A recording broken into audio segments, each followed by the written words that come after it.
Good afternoon, mga kaibigan. Welcome back sa ating balitaktakan. Today, we're gonna talk about a heavy but important topic.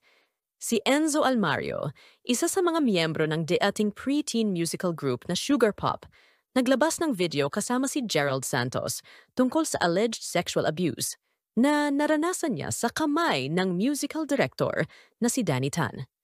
So, ang nangyari, si Enzo, 12 years old pa lang noon, ay sinabi niyang na-abuse siya ni Danny Tan. Si Gerald Santos, na unang lumabas sa publiko tungkol sa kanyang sariling experience kay Tan, ay nag-introduce kay Enzo sa video. Sabi ni Gerald, "Siya po ay mas bata pa sa akin. Magkakasama kami noon sa GMA at siya po ay miyembro ng Sugar Pop na minamanage nitong si Danny Tan." Nung lumabas si Gerald, nagkaroon daw ng sign si Enzo na lumantad na rin siya.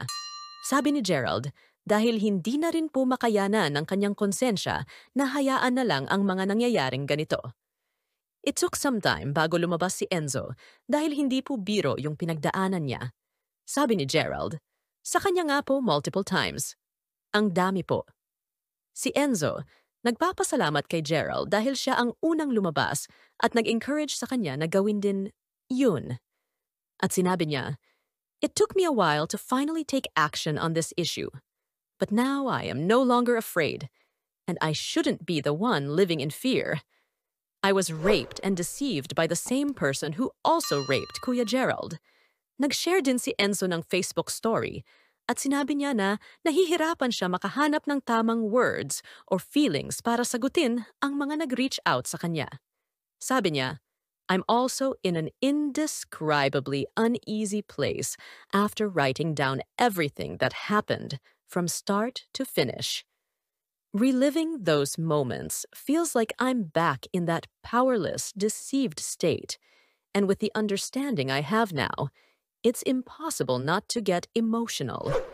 At sinabi niya sa iba pang biktima, "To anyone else who was a victim of this person, speak up and free yourself. This wasn't our fault. He took advantage of our innocence.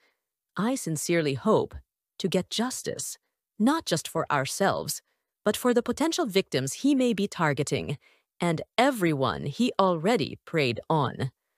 So, mga kaibigan, ang mga allegations na ito ay nagpapakita ng isang malaking issue sa entertainment industry. Ang paglalabas ni Enzo at ni Gerald ay isang malaking step para ma-address ito. Sana makapag-inspire sila sa iba pang biktima na lumabas at magsalita.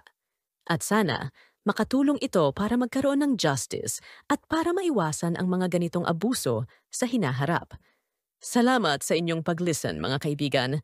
Let's continue to support and stand with the victims. Until next time, ingat po kayo. Hi guys! Ito po si Helena na nagsasabing kung nagustuhan mo ang video na ito, please hit like and subscribe to our YouTube channel. Maraming salamat!